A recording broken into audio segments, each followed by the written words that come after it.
श्री ज्ञान समुद्र साहब जी मंगलाचरण।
सम्यक का निरूपण करते हुए आचार्य तरन देव ने सम्यक के गुणों का निरूपण करते हुए आचार्य तरन देव ने मुक्ति को साधने के लिए, शुद्ध साधना के लिए, ज्ञानी जनों के लिए मोक्ष का वर्णन किया है।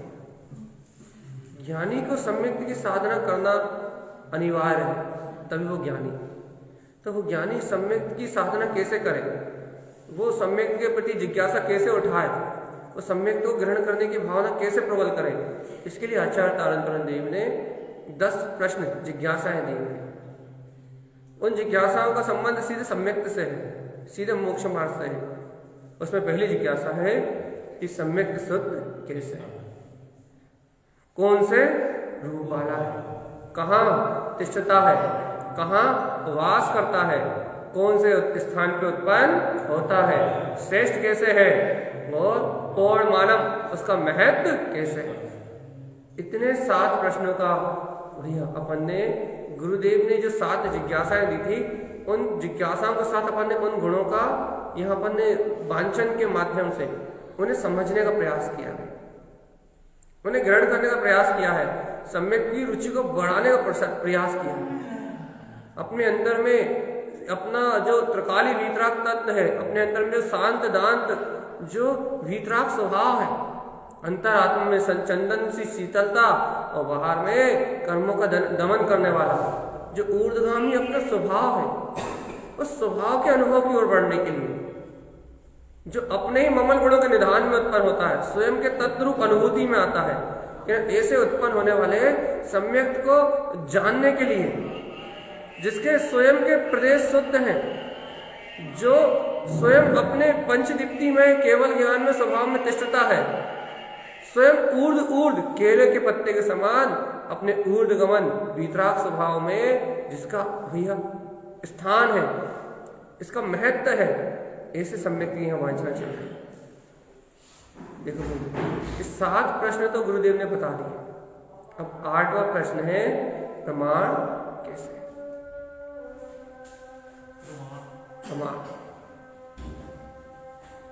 प्रमाण कैसे मतलब आपने भैया सम्यक रूप कैसा है, शुद्ध कैसे है, उत्पन्न कहाँ होता है, ये सब तो सुन लिया। अब गुरु महाराज क्या कह रहे हैं, ये प्रमाण कैसे, क्योंकि बहुत सल है जीवों को, बहुत शंका है कि सम्यक तो सुनते तो है, सम्यक तो समझते तो है, सम्यक तो हम बोलते बताते सुनते समझते तो है, लेकिन सम्यक देखा किसने, प्रमाण चाहिए हमें। अभी अनुमान से कहते हैं, अनुमान से कहते हैं कि भाई सम्यक दर्शन है, सम्यक दर्शन है भैया, सम्यक है। अभी अनुमान से कहते हैं, अब जिस बात को आप अनुमान से कहते हो वो बात प्रमाण से, सम्यक ज्ञान के प्रमाण से सिद्ध होनी चाहिए।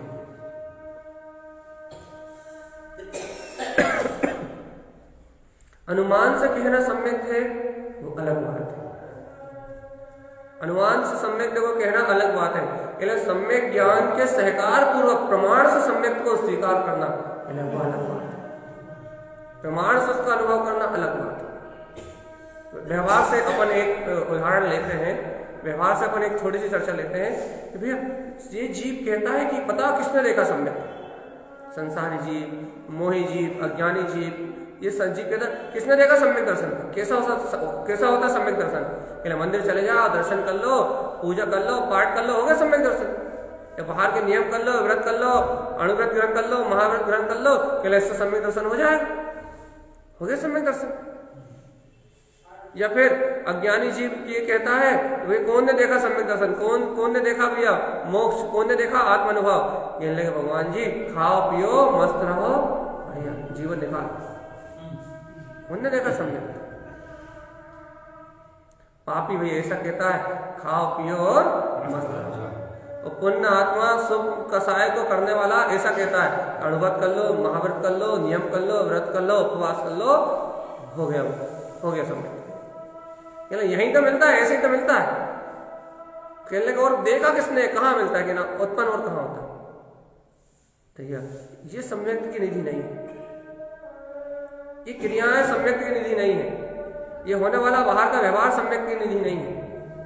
तो फिर भैया उन्होंने कहा भैया सम्यक प्रमाण है, क्यों है प्रमाण, व्यवहार से यदि तुम देखना चाहते हो तो देखो आज जो अरिहंत परमात्मा है, आज जो सिद्ध परमात्मा है, आज जो ज्ञानी महापुरुष है, तारण तरण जैसे वीतरागी भावलिंगी संत है, इनके अनुभव में प्रकट हुआ है, इसलिए ये व्यवहार से तो प्रमाण दिख ही रहा है। यदि बाहर से आप सम्यक का प्रमाण देखना चाहते हो, बाहर से सम्यक की अनुभूति को देखना चाहते हो, तो कहने लगे अभी तक जितने भी ज्ञानी हुए हैं भैया उन्होंने इस सम्यक का, इस चैतन्य का अनुभव करके तो आत्मज्ञान को प्राप्त किया। यदि ये सम्यक नहीं होता तो क्या भैया आज इतने ज्ञानी हुए, क्या आज एक भी ज्ञानी हो पाता, क्या आज कोई भी जीव इस संसार से मुक्त हो पाता, क्या ये चतुर्गति की यात्रा थमती। यदि किसी भी प्राणी की चतुर्गति की यात्रा थमी है, कोई भी आप जानते हो जो भी ज्ञानी संसार से मुक्त हुआ है भैया वो इस सम्यक के बल पे ही मुक्त हुआ है, बिना सम्यक के मुक्ति प्राप्त नहीं होती, बिना सम्यक के मुक्ति प्राप्त नहीं होती। इसलिए भैया सम्यक तो व्यवहार से तो प्रमाण दिखता है, ज्ञानियों का प्रमाण सम्यक व्यवहार में तो दिखता है, वो निराकार शक्ति ज्ञानियों के रूप में व्यक्त दिखती है, अरिहंतों के रूप में व्यक्त दिखती है, भावलिंगी संतों के रूप में व्यक्त दिखती है। आज वो सम्यक की वीतराग शक्ति प्रमाण से, व्यवहार से देखना चाहते हो तो अरिहंत सिद्ध आचार्य उपाध्याय साधु में वो सम्यक विद्वान दिखाई। पहला व्यवहार प्रमाण तो अपन सबको दिखता है, इसलिए शंका करने की कोई बात नहीं, लेकिन गुरुमत अंतर प्रमाण दे रहा है, स्वानुभूति प्रमाण दे रहा है। व्यवहार प्रमाण अपने को दिखता है कि वो सम्यक की ज्योति से ही इन सबके अंतर में जगमगा रहा है, वो चैतन्य तत्व, वो अनुभव, वो वीतरागता, जिसके कारण आज ये मुक्ति के मार्ग पर दिखे। व्यवहार प्रमाण तो अपने को दिखता है भगवान जी, लेकिन अब अपन निश्चय प्रमाण जो आचार्य तारण देव दे रहा है कि सम्यक प्रमाण कैसे है, उस निश्चय प्रमाण को सब देखते हैं अपन। गुरुदेव का कहना भैया गाथा नंबर 29, प्रमाण कैसे, पहला प्रश्न अर्थात 8वां प्रश्न, तम सम्मतम, आचार्य भगवान कह रहे हैं वह सम्यक कलश शशिनम सयल गुण नहीं भवन विन प्रविंदम। वो सम्यक प्रमाण कैसे है, उसकी प्रमाणिकता क्या है। आचार्य तारण देव कहते हैं जैसे कलश में पूर्णिमा की रात हो, चंद्रमा पूर्ण उदित हुआ हो, उस पूर्णिमा की रात में जैसे जल में चंद्रमा का प्रतिबिंब झलकता है। देखा है नहीं देखा? नहीं भी देखा हो तो अवलोकन अपन कर सकते हैं। जैसे उस चंद्रमा का प्रतिबिंब कहाँ में झलकता है भैया? कलश में झलकता है। एक कलश में जैसे चंद्रमा का प्रतिबिंब झलकता है, लेकिन वो चंद्रमा भिन्न है और उसका झलकने वाला प्रतिबिंब। ये बात बहुत अलौकिक है। ऐसे ही ये इस आत्मा में, ये जो आत्मा है इन पंच इंद्रियों के विषयों में दिखाई जानने में आता है। मन वचन काया के संयोग रूप जानने में आता है, शरीर के संयोग रूप जानने में आता है, लेकिन जानने में आने के बाद भी ये शरीर से भिन्न है। शरीर से भिन्न है, इस शरीर के संयोग में जानने में आता है, लेकिन जानने में आने के बाद भी इस शरीर से भिन्न है। या ये शरीर से जो भिन्नत्व का अनुभव है, ये सम्यक का प्रमाण है। बिना सम्यक के इस शरीर से भिन्नता नहीं हो सकती। इस शरीर भिन्न है। देखो गुरु ने उदाहरण दिया ना, तम सम्मतम, वह सम्यक। भैया कैसे प्रमाण है? उन्होंने कह दिया भैया कलश ससिनम, कलश में वो चांदनी झलकती है। शशिनम, वो चांदनी कलश में झलकती है भैया। लेकिन चांदनी कलश में झलकती है, कलश में जानने में आती है, कलश में देखने में आती है, लेकिन कलश में वास नहीं करती। कलश में उसका स्थायी ठिकाना नहीं है, कलश में वो टिकती नहीं है। कलश में वास करती है, लेकिन कलश में टिकती नहीं है। अर्थात कलश में आके बसती नहीं है। कलश उससे भिन्न है और चांदनी उससे भिन्न है। कलश भिन्न और चांदनी भिन्न। भैया जहां दो के दोनों का भिन्न भिन्न भेद होता है, कलश अलग भाषित होता है और चांदनी अलग भाषित होती है। भैया जहां दो का दो भेद ज्ञान रूप भिन्न भिन्न भेद होता है, भैया ऐसी भिन्नता को दर्शाने के लिए, ऐसे भिन्नता को प्रकाशित करने के लिए ये सम्यक प्रमाण है। लेकिन इस सम्यक के बिना भिन्नता का भास नहीं हो सकता।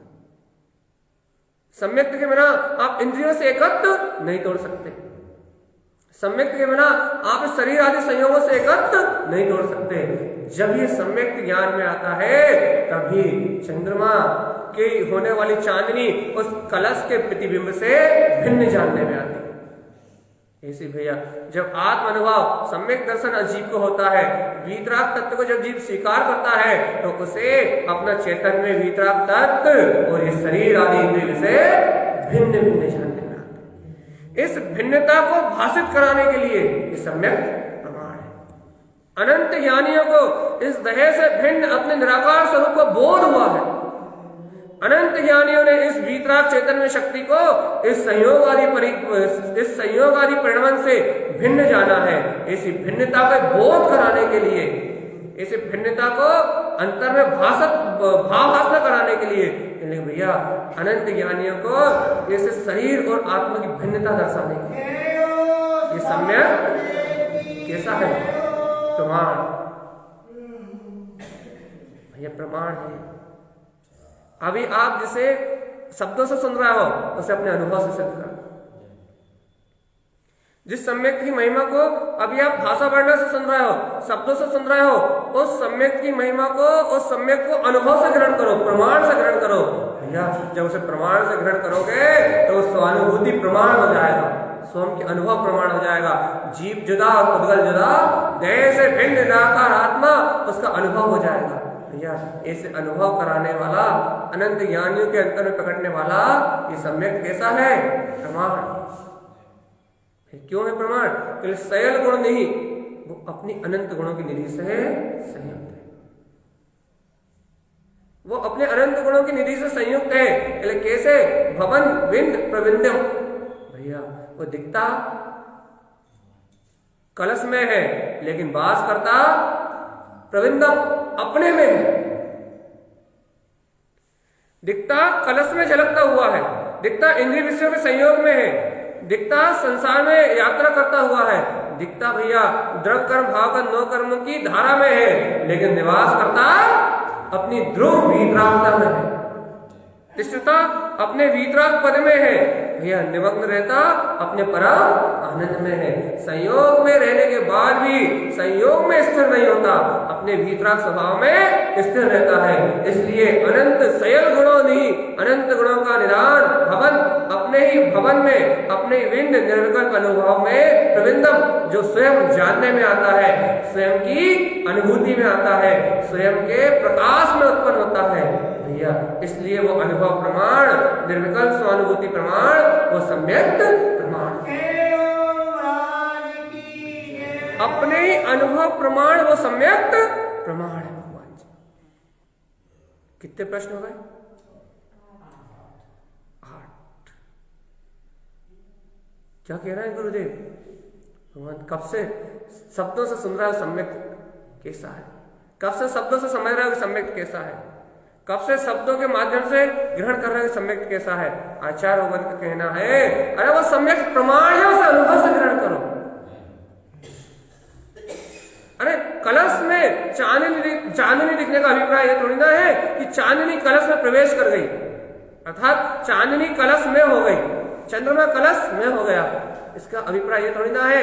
ऐसे ही इंद्रियों के संयोग में दिखने का अभिप्राय ये थोड़ी ना है कि आत्मा इंद्रिय में हो गया, आत्मा इंद्रिय में हो गया, आत्मा जड़ में हो गया। पहले भाई संयोग में दिखने का अभिप्राय थोड़ी ना है, ये थोड़ी ना है कि आत्मा इन में हो गया, आत्मा इस पुद्गल में हो गया। पहले नहीं भैया, चांदनी अलग है, कलश में झलकने वाला प्रतिबिंब अलग है, और जाननहार जानने वाला ज्ञाता तत्व अलग है। सयल गुण नहीं, स्वयं अनंत गुणों का निधान है, और भवन पिंड प्रबंधम अपने ही निर्विकल्प आनंद में, अपनी ही वीतराग शक्ति में स्वयं प्रकाशवान हो रहा है, अर्थात स्वयं अनुभव में आ रहा है, स्वयं जानने में आ रहा है। स्वयं में जानने में आने के कारण से ये स्वयं प्रमाण है, इसे और किसी के प्रमाण की आवश्यकता नहीं है। ये ज्ञानी के स्व अनुभव प्रमाण है, ये आत्मार्थी भव जीव के स्व अनुभव प्रमाण है। इसका प्रमाण के लिए जगत की कोई वस्तु नहीं हो सकती, इसके प्रमाण के लिए अपने आत्मा का स्व अनुभव ही है, इसलिए सम्यक स्वयं प्रमाण है भैया। जो स्वयं से प्रमाणित हो उसे दुनिया से क्या प्रमाणित करवाओगे? जो स्वयं अनुभव से प्रमाणित हो, स्वानुभव रूप प्रमाणित हो, उसे संसार से क्या प्रमाण लेके आओगे? उसे कहां शास्त्रों से प्रमाणित करोगे? उसे कहां हमारी ये छोटे मोटे टूटे फूटे शब्दों से कहां प्रमाणित करोगे भैया? उसे किसी से क्या प्रमाणित करोगे? वो तो स्वयं अनुभव स्वयं में प्रमाण है। ये तो जिनवाणी सिर्फ प्रमाण अर्थात मिलान करने के लिए है, प्रमाण तो वो अपनी अनुभूति से है, प्रमाण वो अपने अनुभव से है भैया, प्रमाण वो अपनी शक्ति से है। भाई देखो भाई, जिनवाणी में लिखा है, हम जिनवाणी में सुन रहे हैं, हम जिनेन्द्र भगवान की वाणी में से ग्रहण कर रहे हैं भैया, हम जिनवाणी में सुन रहे हैं, जिनवाणी में समझ रहे हैं, ये गुरु महाराज की बात से सुन रहे हैं, तो भैया तो हमें सम्यक का प्रमाण हो रहा होगा ना। देखो भैया, गुरु महाराज की बात सुन रहे हो तो आपको सम्यक का प्रमाण थोड़ा ना हो रहा, हाँ सम्यक है ऐसा स्वीकार हो रहा है। प्रमाण तो जिस दिन स्वयं के अनुभव में घटेगा उसी दिन क्या रहेगा। प्रमाण तो जिस दिन तुम स्वयं के अनुभव में देख लोगे कि जीव जुदा और उद्गल, जिस दिन तुम इस देह से भिन्न उस चेतन शक्ति का अनुभव कर लोगे, प्रमाण तो वो उस घड़ी होगा, उस क्षण होगा जिस दिन कलश में चलकती हुई चांदनी कलश से तुम्हें भिन्न दिखाई देगी, जिस दिन इस देह में बरतता हुआ ये आत्मा तुम्हें इस देह से भिन्न दिखाई देगा। सयल गुण नहीं, अपने अनंत गुणों की निधि से संयुक्त जानने में आएगा। भवन पिंड प्रविंदम अपने निर्विकल्प अनुभव में, जहाँ सर्वांग आत्म शुद्ध प्रदेशी भगवान आत्मा के लिए जिस समय तुम्हें अनुभव में आएगा, उस समय ये प्रमाण ध्रुव आत्मा तो स्वयं तुम्हें प्रमाण से अनुभव में आ जाएगा। सम्यक ज्ञान प्रमाण इसका स्वानुभव है भैया। आप एक बार तो स्वीकार करो कि ये सम्यक स्वयं से ही प्रमाण स्वयं से प्रमाण है, स्वयं में ही प्रमाण है। इसके प्रमाण के लिए तुम्हें कहीं जाने की आवश्यकता नहीं है। देखो भैया, हमने कई बार कहा, लोग विद्वानों से पूछते कि सम्यक दर्शन हुआ या नहीं हुआ, हमें सम्यक हुआ या नहीं हुआ। तुम तो अपने ज्ञान से एक बार पूछो, अपनी अंतरात्मा से पूछो कि यदि तुम्हें सम्यक हो गया है तो तुम्हें ये सारे पर पदार्थ भिन्न दिखाई देंगे। इसे पूछने की जरूरत है ना।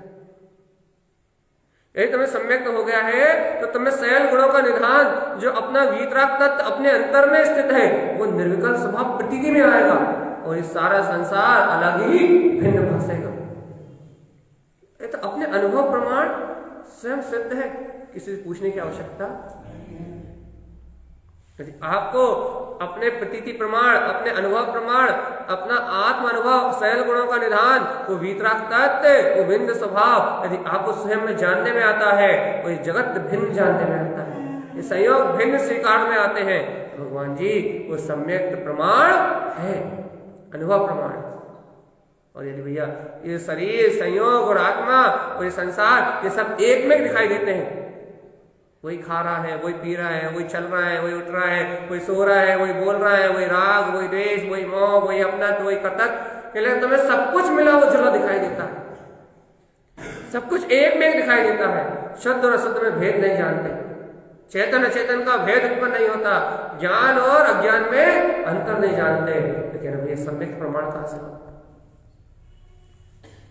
क्योंकि सम्यक प्रमाण है अनुभव, सम्यक प्रमाणित होता है अनुभव से, अनुभव के अलावा सम्यक और कहीं प्रमाण नहीं होता। अनुभव प्रमाण है भगवान जी। अच्छा, भगवान 8 प्रश्नों की 8 जिज्ञासाएं और उनका समाधान कर चुके हैं। पहले आचार्य देव ने कहा था सम्यक शुद्ध कैसे है, तो उन्होंने कहा था शुद्ध बुद्ध श्रेष्ठ स्वभाव का आधार होने के कारण से, आत्मा को परमात्मा तुल्य अनुभव करवाने के कारण से वो सम्यक शुद्ध है।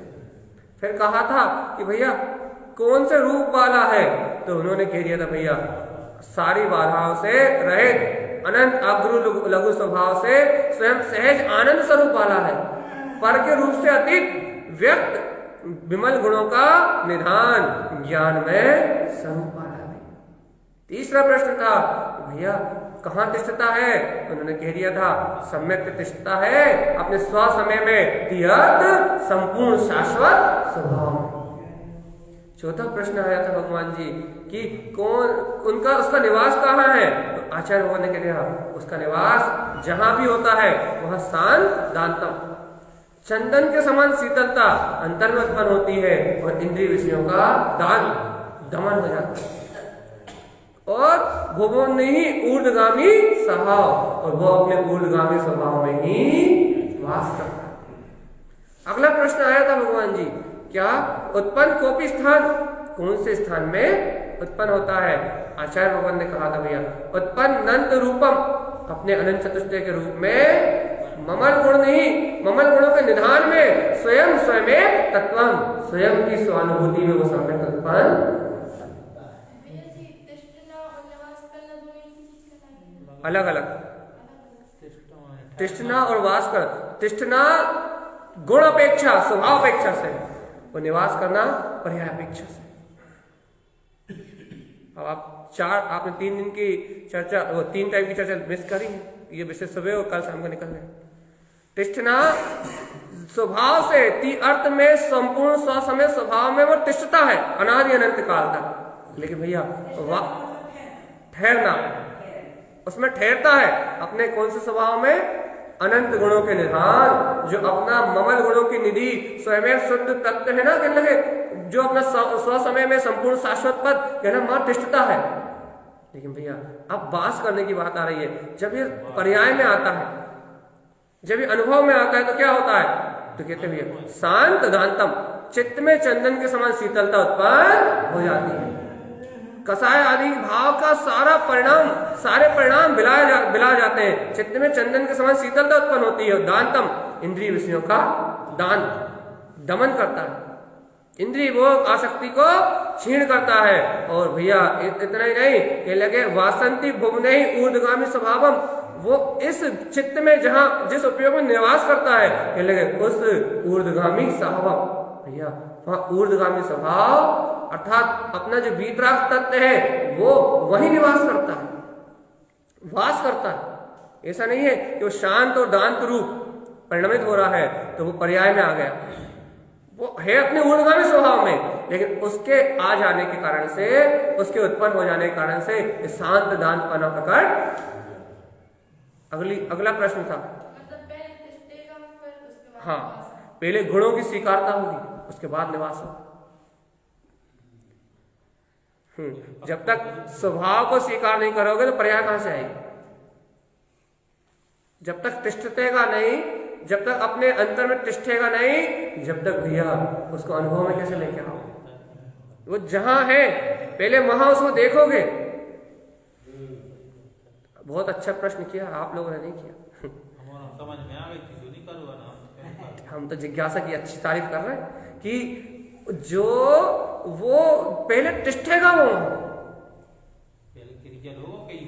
पहले अर्थ संयम संपूर्ण शाश्वतम पदम, पहले ये स्वीकार होगा कि वो अर्थ में संपूर्ण शाश्वत पद मेरा है।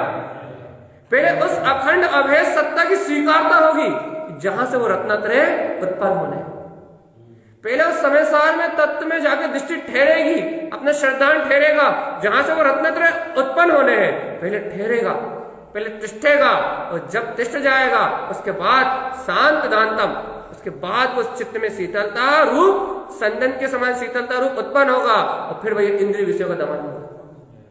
जब ये इंद्रिय विषय दमन होंगे तो गुरु महाराज से पूछा कि गुरु महाराज ये इंद्रिय विषय में दमन करने में लग जाएगा, ये तो शांति का आनंद को बिखेरने लग जाए। कहने लगे नहीं, ये शांत दानपना तो पर्याय में आने से होगा, लेकिन वो वास्तव भुवन नहीं, जो अपना जो भुवन है, अपनी जो अनंत निधि है, इसे ऊर्ध्वगामी स्वभाव में ही करेगा।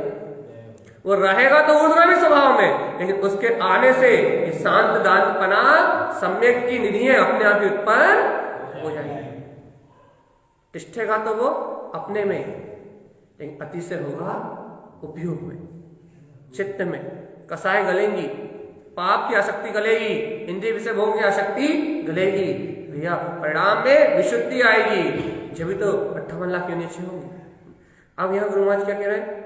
अगला प्रश्न क्या था भैया?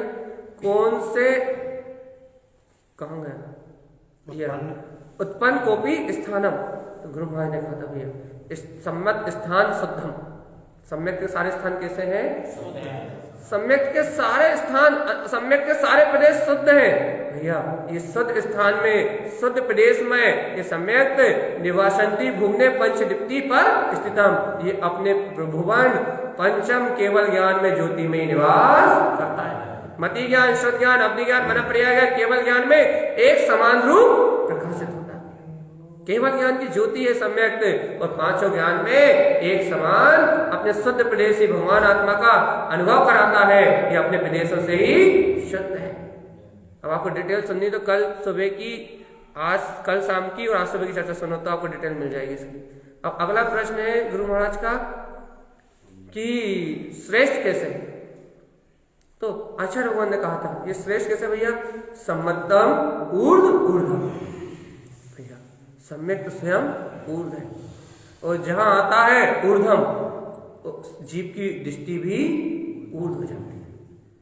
ये स्वयं ऊर्ध्वगामी स्वभाव वाला है।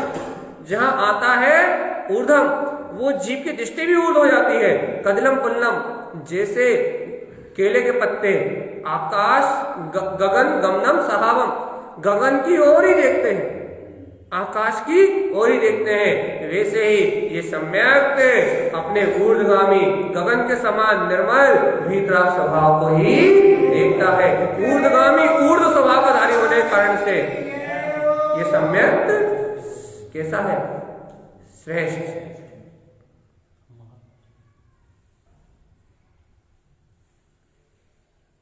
हाँ, अब अगला प्रश्न है, ये सम्यक कुछ गलती हुई है? पहले तो प्रमाण दे रहे हैं श्रेष्ठ। अच्छा, श्रेष्ठ कैसे है? देखो अपने प्रश्न गलत बोला है। श्रेष्ठ कैसे है? तो सम्मतम स्थान शुद्धम पंचदीप्ति स्थितम, पांचों दीप्ति में स्थित है इसलिए श्रेष्ठ है। प्रमाण कैसे महत्वपूर्ण कैसे है कि ये ऊर्ध्वगामी ऊर्ध्व स्वभाव केले के पत्तों समान ऊर्ध्वगमन करने वाला है इसलिए महत्वपूर्ण है। और अब अपनी चर्चा चल रही भैया, जिसका वांछन अपन ने अभी किया, अभी तो रिवीजन कर दिया अपन ने 10 का संक्षेप में। अपनी चर्चा चल रही है अभी कि वो प्रमाण कैसे, कौन ने देखा, कौन ने अनुभव किया है, कौन जानता है, आप तो ला के बताओ भैया। सहानुभूति नहीं तो लोग तो बाहर से पूछते हैं ना भैया, ये सम्यक है, कहाँ है, कैसा है, कौन ने देखा है, आप तो प्रमाण बताओ। भैया अनंत ज्ञानियों ने इसको देखा, तभी तो सिद्ध है। अनंत ज्ञानियों ने इसका अनुभव किया है, तभी तो आज उनकी बंधन हो रही। भाई तुम देखना चाहते हो तो गुरुदेव कह रहा भैया, जैसे कलश में चांदनी है लेकिन वो चांदनी कलश से भिन्न है, बिल्कुल भिन्न है भैया। चांदनी अलग है और कलश। ऐसे ही ये आत्मा इस शरीर में है जरूर, ये प्रकाशवान ज्ञान ज्योतिर्मय ये आत्मा इस शरीर में है जरूर, लेकिन इस शरीर से इसी भिन्न भिन्न होने के कारण से, इसी भिन्नता का बोध कराने के कारण से, इसे भिन्नता का वर्तन कराने के कारण से ये सम्यक प्रमाण है। लेकिन कैसे प्रमाण है? सेल गुण नहीं, अनंत स्वयं अनंत गुणों का निधान। कैसा गुणों का निधान है? कहले भवन बिंद प्रबंधम, ये अपने अनंत गुणों का वेदन अपने निर्विकल्प अनुभव में ही स्वयं करता है। आत्मा के गुणों को जानने के लिए कहले अरिहंत के पास जाना पड़ता है, व्यवहार का कथन है। आत्मा गुणों को जानने के लिए कहले कि जिनेन्द्र भगवान की वाणी सुनना करना पड़ता ही है, कहले निमित्त अपेक्षा से व्यवहार का कथन है, ये निमित्त अपेक्षा से कथन है। कहले कि भैया अनंत गुणों का अनुभव करने के लिए न जिनेन्द्र के पास जाना पड़ता है, न जिनवाणी के पास जाना पड़ता है। उन अनंत गुणों के निधान को प्रकट करने के लिए भवन बेन प्रविंदम अपने अंतर आत्मा का अनुभव करते ही वो अनंत गुण प्रकट हो जाते हैं, जानते में आ जाते हैं। भैया अपने आत्मा के अनंत गुणों को जानना है, क्या करें? कहले शास्त्र पढ़ लो। भैया आत्मा के अनंत गुणों को जानना है, क्या करें? कहले द्वादश शाम के पाठी हो जाओ। भैया अनंत गुणों का अनुभव करना है, क्या करें? कहले समोसण में चले जाओ, पंडितों के पास चले जाओ, विद्वान के पास चले जाओ। कोई ये नहीं कहता कि आत्मा में चले जाओ, सारे गुण अनुभव में उत्पन्न हो जाए, तत्काल मिल जाए। अनुभव प्रमाण ये गुण स्वयं प्रकट है। स्वानुभूति प्रमाण इन गुणों का स्वयं का अपना अनुभव है भगवान। तो आचार्य भगवंत का कहना है कि भगवान जी एक बार अंतर में तो जाओ। ये प्रमाण कैसे है? आपको स्वयं की अनुभूति में पता लग जाए। स्वयं के सम्यक ज्ञान प्रमाण आपको इसका अनुभव स्वयं मिल जाएगा। आप देखो तो गुरुदेव ने स्पष्ट कहा है, जैसे कि वो चांदनी चंद्रमा में दिखते हुए भी चंद्रमा से भिन्न है, वैसे ही इंद्रिय विषय भोगों में दर्शन ज्ञान में आत्मा दिखते हुए भी इससे कब तक स्वीकार करोगे? करोगे भी नहीं करोगे? कब तक स्वीकार करोगे इस बात को? और करोगे भी या नहीं करोगे भगवान? प्रत्येक जीव की अपनी अपनी पात्रता है। जल्दी से बनाओ, जिसकी पात्रता है वो तो करो, और जिसकी जो सोच रहा नहीं है वो अब भी हाली बनाओ। पात्रता बनाने से बनेगी भैया। सोचते रहेंगे पात्रता नहीं है तो कभी नहीं बनेगी। जल्दी से स्वीकार करो कि जैसे तुम्हारे सामने कलश रख दिया जाए और उसमें तुम चंद्रमा दिखाया जाए। कलश में पानी भरा जब उसमें आग दी। कलश पानी भरे कोई कलश कहते हैं, यदि पानी ना भरा तो कलश नहीं लोटा कहलाएगा। ठीक है, यदि कलश में चांदनी दिखाएं आपसे और कहें देखो देखो ये चांदनी है, कह रहे यही है, अब ये कहीं जाएगी नहीं, विश्वास करोगे? नहीं करोगे। क्यों नहीं करोगे? पानी में दिख रही है, चली जाएगी, बिला जाएगी। ऐसे आचार्य भगवान कह रहा है ये शरीर में ये आत्मा है, दिख रही है, लेकिन थोड़ी देर में बिला जाएगी। थोड़ी देर में ये आत्मा शरीर को छोड़ के चली जाएगी भगवान जी। थोड़ी देर में ये आत्मा इस शरीर से जुदा हो जाएगी। जैसे उस चांदनी के दिखते समय भी तुम ये स्वीकार करते हो ये चांदनी इस कलश की नहीं चंद्रमा की है। जैसे उस चंद्रमा में चांदनी दिखते समय भी ये स्वीकार करते हो कि चांदनी कलश का स्वभाव नहीं, चांदनी चंद्रमा का स्वभाव है। ऐसे ही इस देह में इन इंद्रिय विषयों के बीच में, इस मन वचन काया के बीच में रहते हुए तुम इस आत्मा को ऐसा क्यों नहीं स्वीकार करते कि भैया ये आत्मा जो अभी इंद्रिय विषयों के बीच में रह रहा है ये भी उस चांदनी की तरह है, ये भी उस प्रकाश की तरह है जो अभी इंद्रिय विषय वियोगभोगों के बीच में रह रहा है, इसलिए इस रूप दिखाई दे रहा है, इसलिए मन वचन काय रूप जानने में आ रहा है, इसलिए चलना बैठना उठना खाना पीना सोना जागना इस परिणाम रूप दिखाई दे रहा है। लेकिन भगवान जी थोड़ी देर में इस शरीर के संयोग को छोड़ के ये निकल जाएगा। तुम चांदनी को कलश में देखते हुए भी कलश से भिन्न मानते हो भैया, ऐसे ही इन इंद्रियों के बीच में आत्मा को रहते हुए भी इस आत्मा को शरीर से भिन्न क्यों नहीं मानते? यह मानता क्यों नहीं हो रही? वितराग स्वभाव की, स्वभाव की, यहाँ मानता क्यों नहीं हो रही? ड्रन यहाँ निष्ठा क्यों नहीं हो रही? यहाँ वो दृढ़ता क्यों नहीं आ रही? कलश में चांदनी देखते हुए दृढ़ता आ रही है और इस शरीर में आत्मा देखते हुए दृढ़ता नहीं आ रही।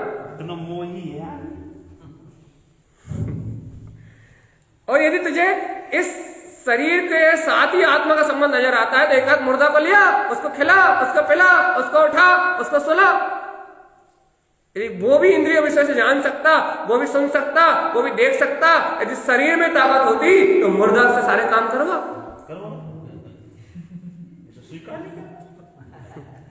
भैया जब तुम मुर्दा से नहीं करवा सकता, मुर्दा से नहीं हो सकते तो भगवान जी सिद्ध है कि चंद्रमा की चांदनी कलश में नहीं रह सकती, चांदनी चंद्रमा से ही होगी। बेसी भैया इस शरीर में आत्मा का कोई भी संबंध जोड़ने वाला नहीं है। ये इंद्रिय विषय मात्र भ्रांति है, चांदनी की तरह एक चमक है, थोड़ी देर में मिला जाएगी। आत्मा तो वो चंद्रमा के समान शीतल है, अपने इस कलश से भिन्न है। चांदनी की बात चंद्रमा में मिलेगी भैया, ऐसे ही आत्मा का अनुभव आत्मा में मिलेगा। गुरुदेव स्पष्ट कह रहे हैं वो सयल गुणों का निधान है, अनंत गुण उसमें निहित है भैया। भवन वो अपने स्वभवन में अर्थात विंद प्रविंदम अपने निर्विकल्प अनुभव में ही मिलेगा। इसलिए प्रमाण है। क्यों प्रमाण है? क्योंकि बाहर नहीं मिलता, अंतर अनुभव में मिलता है, इसलिए प्रमाण है। चांदनी क्यों प्रमाण है भैया? क्योंकि चंद्रमा की है, कलश की नहीं है। एक कलश की चांदनी हो जाए तो हर कलश अपनी अपनी चांदनी देखिए बैठ जाए भैया, मेरी चांदनी अलग, मेरी चांदनी अलग, मेरी चांदनी अलग, बहुत सारी चांदनी हो जाएंगी। वही सबकी चांदनी अलग अलग हो जाएगी तो बहुत समस्या हो जाएगी।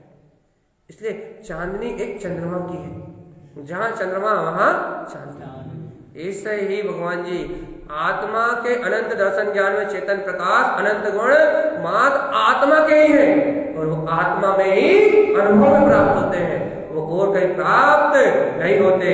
इसलिए ये आत्मा कैसा है, ये सम्यक कैसा है? प्रमाण, अनुभव प्रमाण है भैया। इसका प्रमाण ना शास्त्रों से खोजो ना और कहीं से खोजो, ये अनुभव प्रमाण है। और जब चाहे जब मिलेगा भैया, जितना अनुभव करना चाहो उतना मिलेगा। जितनी अंतर आत्मा की दृष्टि जगाओगे, जितना सौभाग्य रुचि लगाओगे, उतना ये अनुभव मिलता जाएगा। अनुभव प्रमाण है। इसलिए भैया इसे प्रमाण करने के लिए मंदिरों चैत्यालयों शास्त्रों के पास जाओ, मना नहीं कर रहा है, लेकिन भैया पहले अपने अंतर में जाने की जिज्ञासा को, अपने चैतन्य में वितराग तत्व को स्वीकार करने की रुचि को जगाओ।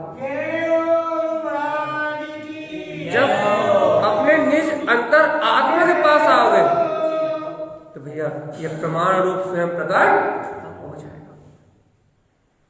अगला प्रश्न है गुरुदेव, अगला प्रश्न कह रहे हैं भैया, तम सम्मतम कस क्रांतम, ये किसकी क्रांति है?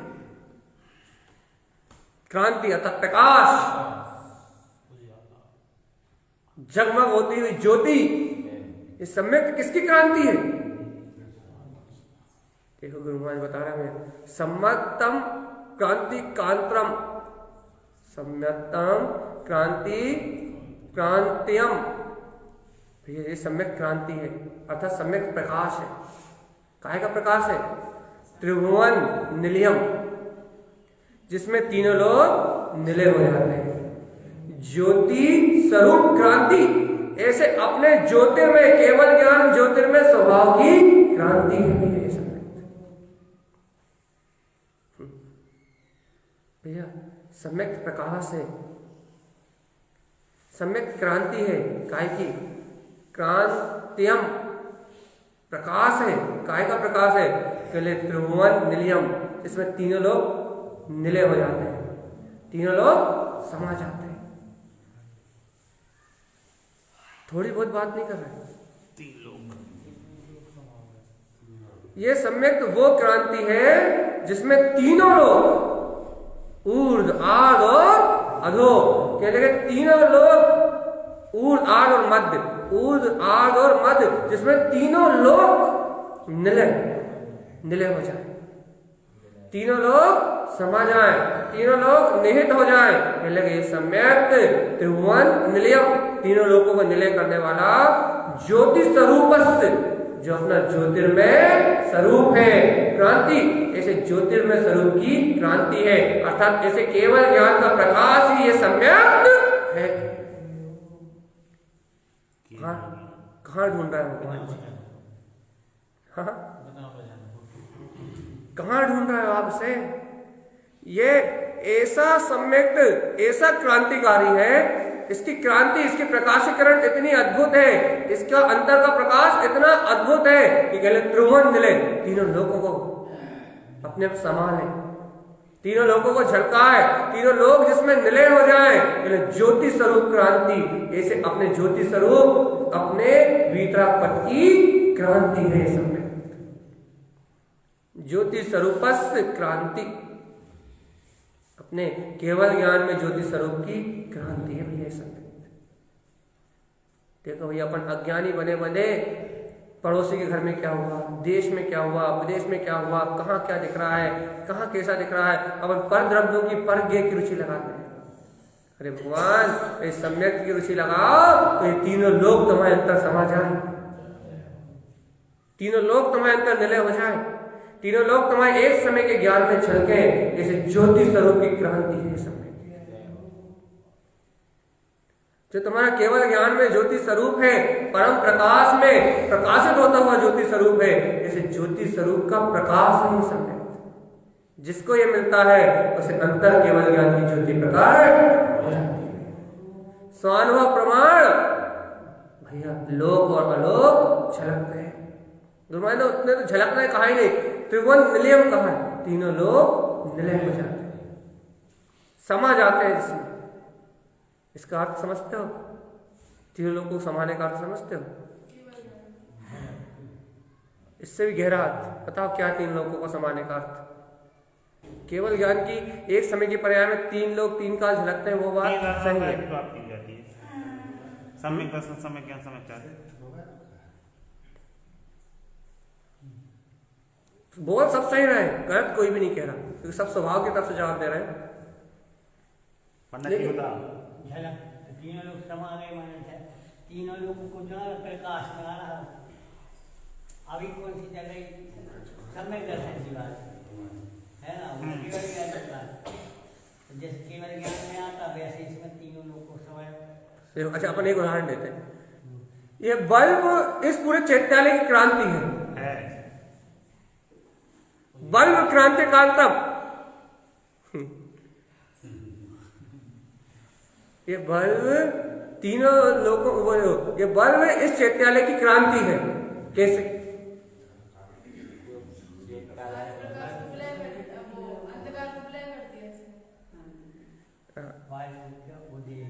ये बल्ब इस चैत्यालय की क्रांति है। कैसे क्रांति कांतम?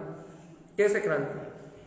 क्योंकि भैया इस बल्ब के प्रकाश में या जितने पदार्थ रखे वो सब समा गए हैं। कोई भी पदार्थ इस बल्ब के प्रकाश से बाहर नहीं है। तो ये बल्ब इस हॉल की, इस चैत्यालय के हॉल की, इस चैत्यालय की ये बल्ब क्रांति है। क्यों? क्योंकि पूरा चैत्यालय इसमें निलय हो गया है, पूरा चैत्यालय इसमें समा गया है। चैत्यालय की कोई भी ऐसी वस्तु नहीं है जो इस प्रकाश से बाहर, इसकी पहुंच से बाहर हो। यहाँ रखे हुए सारे द्रव, सारे गुण, सारी पर्याय, यहाँ रखा हुआ प्रत्येक वस्तु को परिणमन, आप हिल रहे हो, उठ रहे हो, बैठ रहे हो, जाग रहे हो, सो रहे हो, कुछ भी कर रहे हो, यहाँ जो भी हो रहा है ये सब इसके अंदर में निलय है, इससे बाहर कुछ भी। तो ये बल्ब इस हॉल की क्रांति है भैया। अब इतना सरल उदाहरण दे दिया कि ये बल्ब इस हॉल की क्रांति है। क्यों? क्योंकि सारे पदार्थ उसमें निलय हो रहे हैं। ऐसे ही भैया अब आप अंतर से अनुभव करो।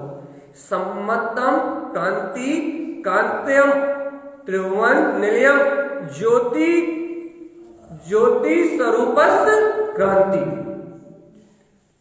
ज्योति रूपस, स्वरूपस नहीं, ज्योति रूपस क्रांति। हाँ, स्वरूप का रूपस का एक ही बात है। ज्योति रूपस क्रांति भैया, वो सम्यक क्रांति कांतम, क्रांतिकारी है, प्रकाश है, अनंत प्रकाश है।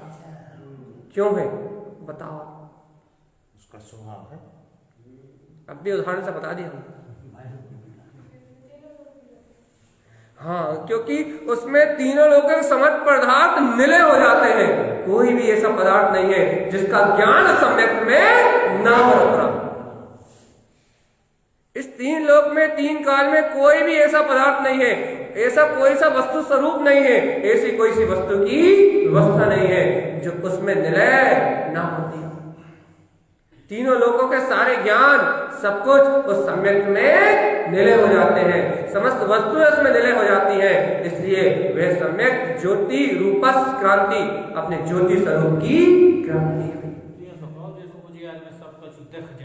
बस जैसे प्रकाश में सब कुछ समाहित हो जाता है, वैसे ही सम्यक के उत्पन्न होते ही तीनों लोगों के द्रव पदार्थ गुण सब समाहित हो जाते हैं। कुछ भी उस ज्ञान से बाहर नहीं होता है, सब उसमें समाहित हो जाता है, पूरा विश्व उसमें समाहित हो जाता है। इसलिए सम्यक क्या है? क्रांति, प्रकाश। भगवान जी है अपने अंदर में। फिर देखो गुरु महाराज ने प्रश्न करा था, तम सम्मतम कस क्रांतम, ऐसे था ना? हाँ, तम सम्मतम कस क्रांतम, ये सम्यक किसकी क्रांति है?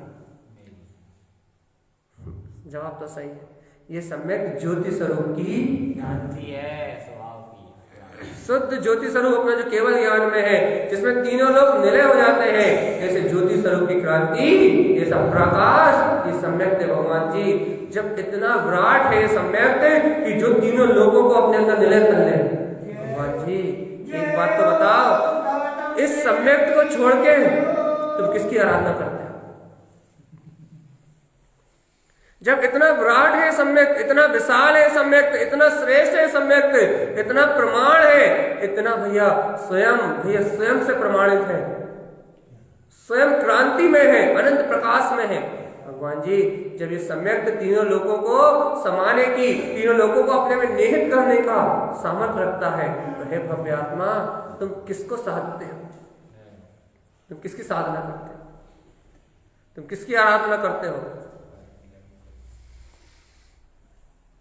तुम किसको पूछते हो? तुम किसको इष्ट मानते हो?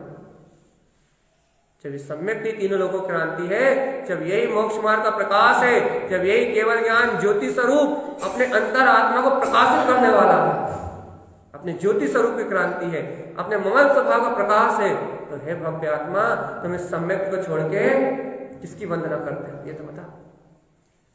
गुरु महाराज ने हम भोले भाले जीवों पर दया करी, सो हम उनकी संग अनुमोदन कर चला से कछुए की चालती ऐसे धड़क लुढ़क जा रहा। गुरु महाराज ने स्पष्ट कहा है, शुद्धम साधम बुद्धे जन, बुद्धिमान जीव तू इस शुद्ध सम्यक की साधना कर। इस त्रिलोक में जो तीनों लोगों को निलय करने की सामर्थ्य रखता है, इस त्रिलोक में जो अनंत गुण में अपने पूरे विश्व को अपने में समाने की सामर्थ्य रखता है, वो सम्यक का प्रकाश है, जो तेरे अंतर आत्मा की, तेरे ज्ञान की ज्योति का प्रकाश है, आत्मज्ञान की ज्योति का प्रकाश है, ज्योति स्वरूप की क्रांति है, स्वयं आत्मा का अनंत प्रकाश है। हे चेतन आत्मा, ऐसे आत्मा के अनंत प्रकाश को, ऐसे परम ज्योतिर्मय अपने वीतराग तत्व को भैया, ऐसी आत्म क्रांति को, ऐसे सम्यक को जानने के बाद भी हे भव्य आत्मा तो किसको साधता है, पर ये की रुचि लगाता है, इंद्रिय विषयों की ओर देखता है, जबकि आचार्य कह रहे हैं प्रमाण है कि इंद्रिय विषयों से भिन्न है। ये अनुमोदना कर रहे हैं। मन वचन काय के संयोगों को देखता है, प्रमाण है कि भैया वो आत्मा तो अपने बिंद, अपने आनंद में स्थित है, उसको संयोगों से कोई संबंध नहीं है। वो स्वयं प्रकाशवान है, तीनों लोगों को निलय करने की सामर्थ्य रखता है, ज्योति स्वरूप की क्रांति है, लेकिन उसके बाद भी भगवान आत्मा अपनी रुचि लगती है कहाँ? ऐसा कैसे हो सकता है? तीनों लोगों को प्रकाशित करने वाला है, ज्योति स्वरूप की क्रांति सम्यक अपने सामने हो, उसके बाद भी अपनी रुचि पर पदार्थों की कैसे लग सकती है? कैसे लग सकती है भगवान जी? भव्य जीव साधने रची। तो अपन भी तो भव्य ही है भगवान जी। अब आप बताओ देंगे समझना है। अपन भी तो भव्य ही है, चाहे खींच के, चाहे रीच के, या तान के, कैसे भी आए, आ तो गए। लगे तो लगे तो कौन खींचे बीज है तो माया समझ में आ गई ये बात, हमारा इस अंतर में भैया प्रवेश कराओ। आखिरी प्रश्न कर रहे हैं गुरु महाराज भैया, आखिरी प्रश्न, इन तीनों प्रश्नों का मंजन कल सुबह फिर होगा। आखिरी प्रश्न को अपन पूरा करते हैं, 10वें प्रश्न को, कस दृष्टि प्रयोजन, ये सम्यक किसकी दृष्टि का प्रयोजन है? आखिरी प्रश्न, 10वां प्रश्न, कस दृष्टि प्रयोजन, ये सम्यक है किसकी दृष्टि के प्रयोजन? सम्यक तो सब सुनते हैं, सम्यक की बात तो सब सुनते हैं, सब समझते हैं, सब बोलते हैं बहुत अच्छा है भैया, बहुत अच्छा है भैया, बहुत अच्छा है, बहुत अच्छा है, लेकिन भैया है किसकी दृष्टि का प्रयोजन? 570 साल से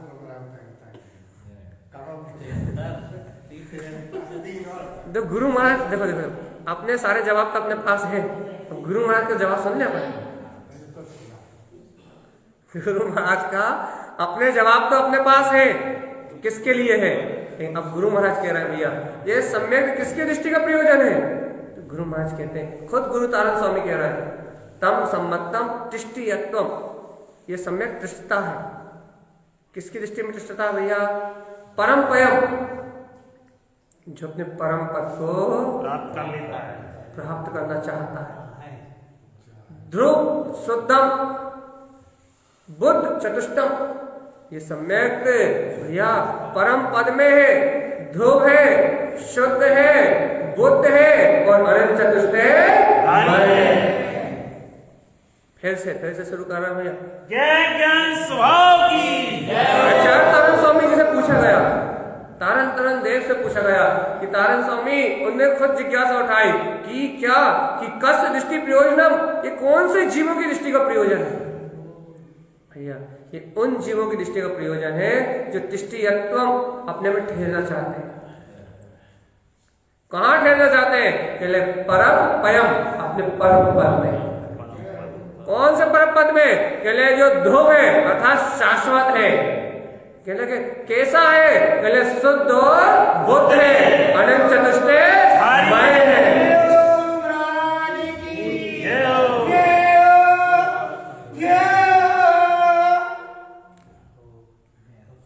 ये सम्यक किसकी दृष्टि का प्रयोजन है?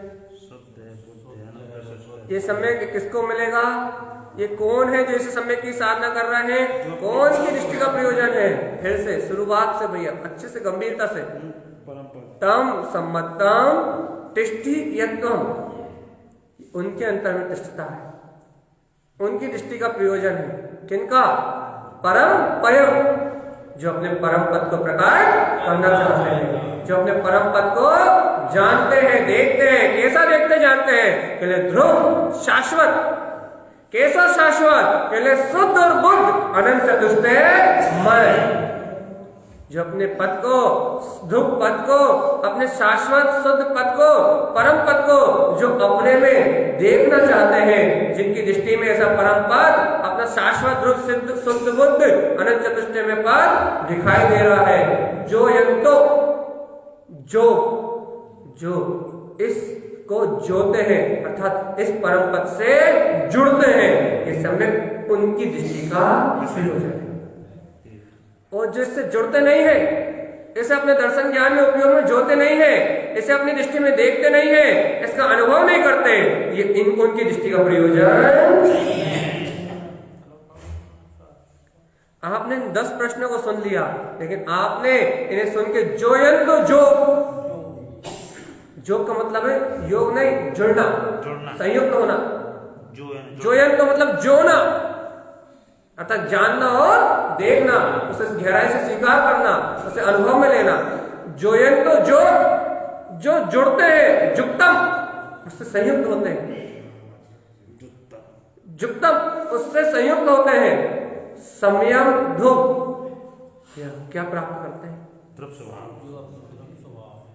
शाश्वत अखंड अविनाशी।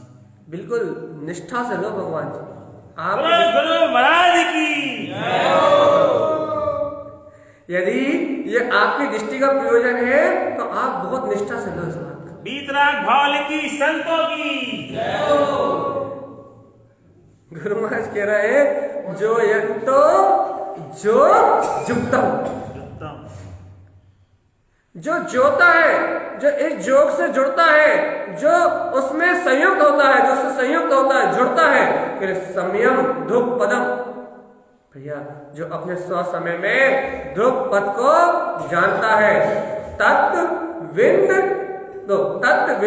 सविंदम, अपने स्वानुभूति प्रमाण ज्ञानियों की दृष्टि का यह प्रयोजन है, जो अपने आत्मक अनुभव कर रहे हैं भैया। तत्व शुद्ध तत्व विंदम उसकी निर्विकल्प अनुभूति, साविंदम जो स्वयं में कर रहे हैं, जिन्हें ऐसे तत्व की प्रतीति है, अपने शुद्ध बुद्ध वीतराग तत्व की स्व समय में ध्रुव भगवान आत्मा की जिन्हें प्रतीति है, जो उससे जुड़ रहे हैं, जो उसको साध रहे हैं, जो उसकी आराधना कर रहे हैं, उनकी दृष्टि का ही ये प्रयोजन है भैया।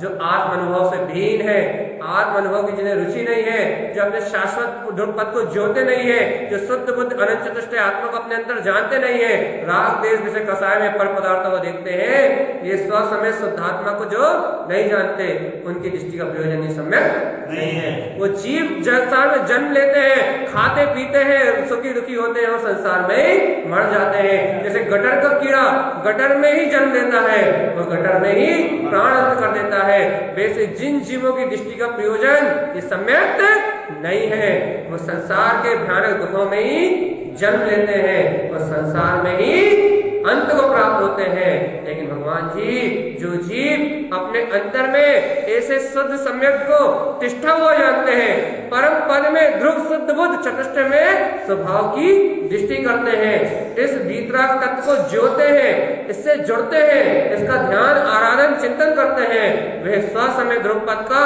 स्व तत्व का अनुभव करने वाले, निर्विकल्प अनुभूति में रत रहने वाले, सविंदम स्वयं को अनुभव से जानने वाले, उन जीवों की दृष्टि का प्रयोजन ये सम्यक है। कि भाई आपने तो रामायण पढ़ दी,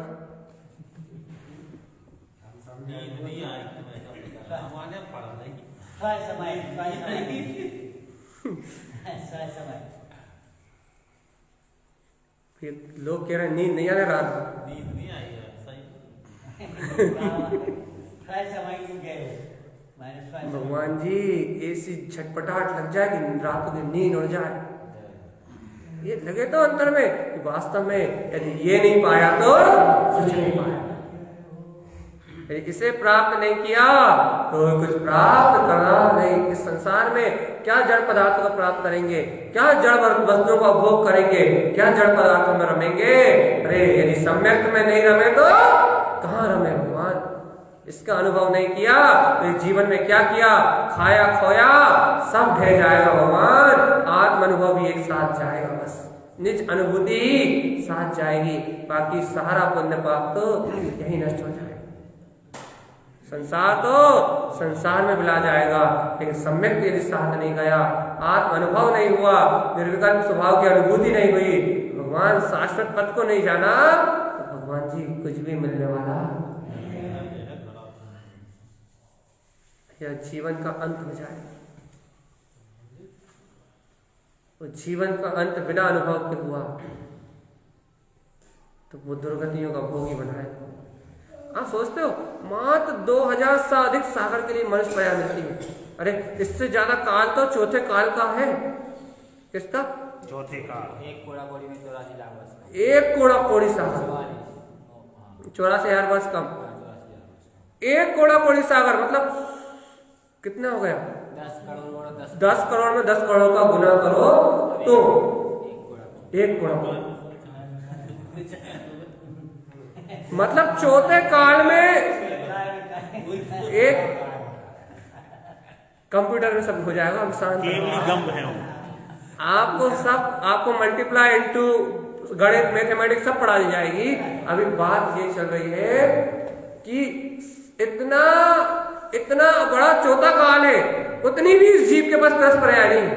उससे आदि की आदि भी नहीं है। आदि की आदि के छोड़ो 10% भी आयु नहीं है। अब आप विचार करो, जितना बड़ा चौथा काल है उतने सागर तो से परस पर्याय मिलनी नहीं है। अब आप जान सकते हो जब इसको ये संगी पंचेंद्रिय पर प्राप्ति नहीं होना तो अभी सम्यक को प्राप्त करें। अब सोचो चौथे काल में जन्म हो जाए, चौथे काल में जन्म हो जाए, हो भी जाएगा तो चौथा काल तो बहुत बड़ा है। तुम कितने समय रहोगे वहां?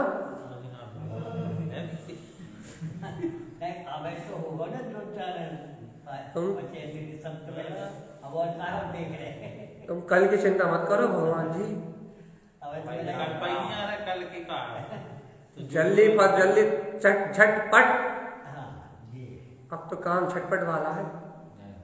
हम ये बात इसलिए बता रहे हैं कि ये चौथे काल की आयु ज्यादा है तुम्हारे 10 पर्याय से। ये बात सुन के आत्मा छटपटा जानी चाहिए कि भगवान अब गया कब गए। ये बात सुन के आत्मा छटपटा जाना चाहिए कि अब गए या कब गए। पता नहीं कि ये 2000 से अधिक का काल कब पूरा हो रहा है, यानी अभी भी सम्यक रत्न नहीं पाया तो गए, बचने का कोई मार्ग नहीं है। थोड़ा सा समय है भैया। आचार्य तारण स्वामी जगा रहे हैं, स्पष्ट कह रहे हैं ये सम्यक अपने आत्मा की ज्योति स्वरूप की क्रांति है। ये सम्यक अपने में तिष्ठा हुआ है। परम ध्रुव शुद्ध चतुष्टय में स्वभाव को जोड़ने से, उस स्वभाव से जुड़ने से स्व समय में ध्रुव पद की अनुभूति रूप, निर्विकल्प अनुभूति रूप अपना ये सम्यक अपनी दृष्टि का प्रयोजन बने, अपनी दृष्टि में आए तो अपनी आत्मा का कल्याण।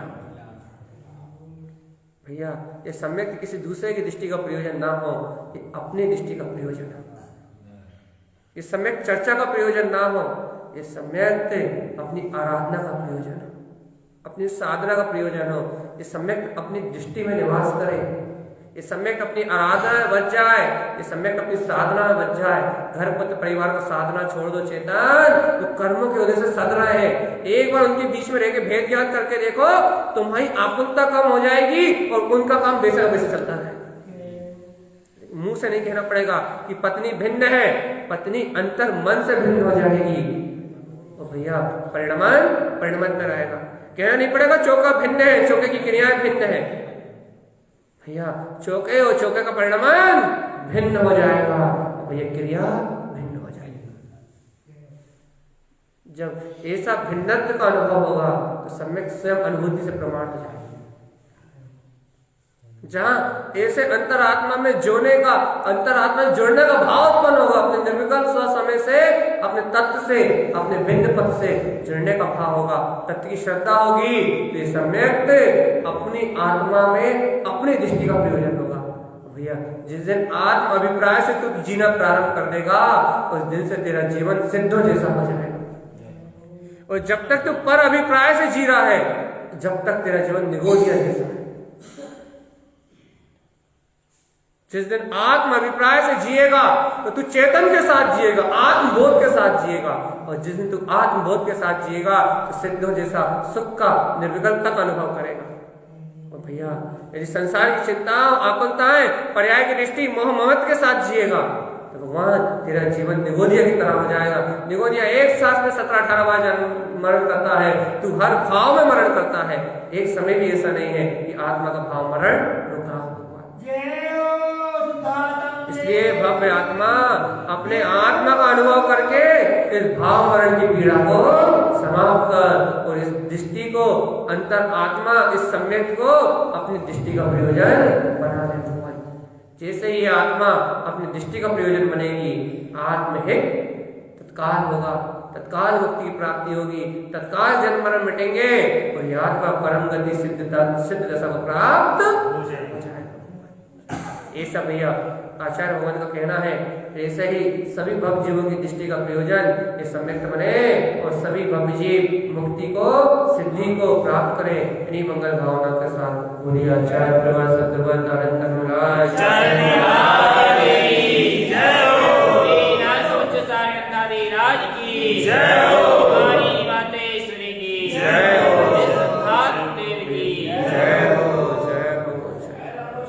ता